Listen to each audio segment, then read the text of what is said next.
There is some loopholes in land acquisition. It's a question of flagrant and blatant violation of constitutional provisions. I don't see any serious effort as such, any work which you plan or you are doing. My job has again been to make both the state governments and my own government, my colleagues, aware of this fact. Whatever development takes place includes also the most marginalized, exploited sections of society.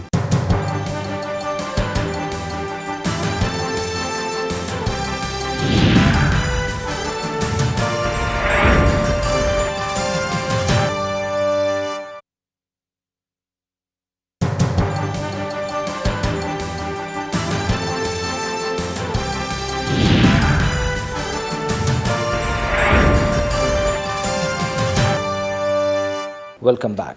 We are in talks with Union Panchayati Raj and Tribal Affairs Minister Shri V. Kishore Chandra Deo. Mr. Minister, because you are Tribal Affairs Minister as well, and you're fighting with your own government. Yes.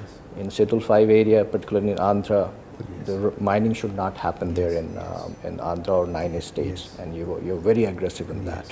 Why you're so aggressive on this? You see, it's not a question of fighting with one government or the other. It's a question of upholding a particular issue. Yeah. It's a question of upholding provisions of the Constitution. Right. Now, I dare say that the same Constitution applies for in a state where my party is in power or in a state where my party is not in power. True. So when constitutional provisions are flouted, when the tribal population is exploited, when there's a lot of developmental work which requires to be done there, which has not been done.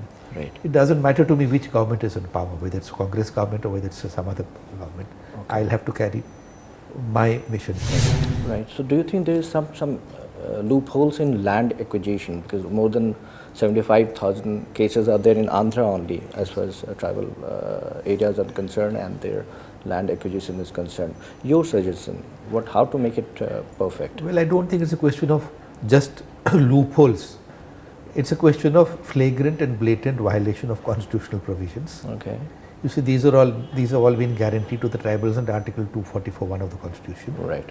There's something called the Schedule 5, which sort of in detail mentioned the provisions and rules of under this particular article. Right. This has been appended to the Constitution by the founding fathers. True. And I think these have been totally violated, misinterpreted, and I think that's the reason why you have this extremist problem in the Schedule 5 states today. True. Yes. You know, tribals, they should come into the mainstream, but when from last 40 years, 50 years, if I see the development, the concrete, the serious effort that was required from tribal ministry, from union government, but I don't see any serious effort as such, any work which you plan or you are doing. You see, first of all, here let me clarify that in fact the Tribal Affairs Ministry has been in existence for barely a decade. Right. Before that, this was a part of the Social Welfare and Justice Ministry, and after that it was a part of the Home Ministry. True. But the very fact that we've come to this particular stage and this impasse is basically due to the exploitation and neglect of these people, and I think now my job has again been to make both the state governments and my own government, my colleagues, aware of this fact, and there has been a very positive response. Right. Now we have the integrated action plan in identified districts where money has been being sent for developmental activities. Yeah. We have got the backward region grant funds. True. And I have been writing to the governors of the scheduled states, the Schedule 5 states, and to the chief ministers, sort of requesting them and persuading them to see that whatever development takes place includes also the most marginalized and the most exploited sections of society. Now, our Prime Minister has mentioned several times, and our UPA government has always stood for inclusive growth. True. And when you talk of inclusive growth, naturally you have to take everybody along with you, including the tribals. True. And any development without that would only be lopsided and will result in further complications. True. And these kinds of situations which we have been witnessing in recent times. The tribal communities are very rich in handicrafts, but there is no marketing effort from a state government or union government. Anything you're planning? Yes. You see, in fact, this is again a state subject. Each state has its own agencies. Right. But in the Ministry of Tribal Affairs, I have a corporation called the TriFed. Okay. You see, so this TriFed is a federation. I've been trying to activate it. I've got a good new managing director also, dynamic person, who's just taken over. So the job of the TriFed will be to coordinate with these agencies in the state who have been buying these handicrafts, these products, and also for the non-timber forest produce. The Planning Commission and the EFC has already cleared a proposal which is under circulation, and once the cabinet clears it, I propose to offer some kind of a minimum support price for their produce, and including which will also include handicrafts and other artifacts which they produce. Okay, good. Yes. You know, last session, Parliament was completely, adjourned and nothing happened. Yes. Do you think that there is other way also? If they want to register, protest for anything, they can do outside the Parliament, on the road or somewhere else? You see, I've also been in the opposition for quite a few years.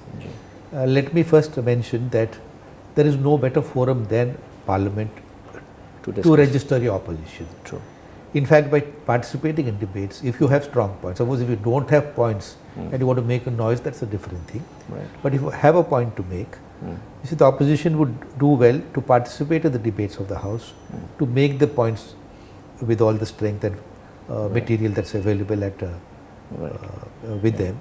Yeah. And I think that will reach the people, because now there's a direct telecast of parliamentary proceedings. You yourself do it, and you know the kind of response that this has. Right. So I think this would be a much better way of reaching the people than just making a noise, because nobody knows what all this din is all about. Yeah, yeah. So I don't really understand what the opposition or anybody is really going to achieve by stalling proceedings of Parliament.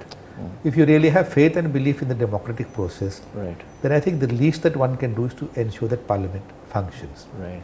Well, I would also hasten to add that when I first came into Parliament about 3.5 decades ago, question hour was a sacred hour, because question hour, in my view, is a private member's hour. Right. This is 1 hour actually when opposition and ruling and members from the Treasury bench together grill ministers and get information. True. The best way. And you know, there's a lot of information you can get actually out of from the government during the question hour. True. So sacrificing question hour is actually, in my opinion, a loss to the opposition and to other members who would like to get information out from the government. Yeah. Secondly, you see, slogan shouting was never unheard of in those days. True. It started sometime in the mid-90s, I think. Otherwise, we would probably raise issues during the 0 hour, that's immediately after question hour. Maybe for 5 minutes or 10 minutes, if the speaker allowed, we would make submissions, and then the proceedings of the House would continue. But not having debates on important issues, letting bills pass without any kind of a discussion is not a good thing at all. And I think we are all letting the people down by not allowing this process to take place or to continue. Because of this, lots of young people, bright young people, they are reluctant to join politics. Your message to youth of India that they should join the Indian political system, should have faith in democracy, your message to them? You see, my message to them would be that, you see, after all, today many of the bright young youth, even if they are not from among the youth, the better people, you see, they say we don't want to get into politics because it's a dirty game. Yeah. They have all kinds of, and then you have the media tirade against the politicians. True. Well, fine, but the thing is, if the better people or the good people don't want to get into politics, you see, then you will be leaving it to the undesirable people. True. Who probably should not be having a place in a polity. Okay. So the only way one of the ways you can deal with it in a democratic system would be, my advice to the youth would be to get into the system and then fight the evils instead of criticizing outside. Because you see, democracy may not be the best political system, but as a student of political science, I can tell you that there's no better system Then that one can offer True. than the one we have today. Yes. So we have to correct the flaws in our system. True. We have to, and I think a lot lies with the leadership of every political party Yes. True. to take up this responsibility and to ensure that democracy further gets strengthened and not derailed in the manner that it's getting. It was really nice talking to you, Mr. Minister. Yeah. Thank Thank you. In our next episode, we'll again come back with a special person. Keep watching Lok Sabha television.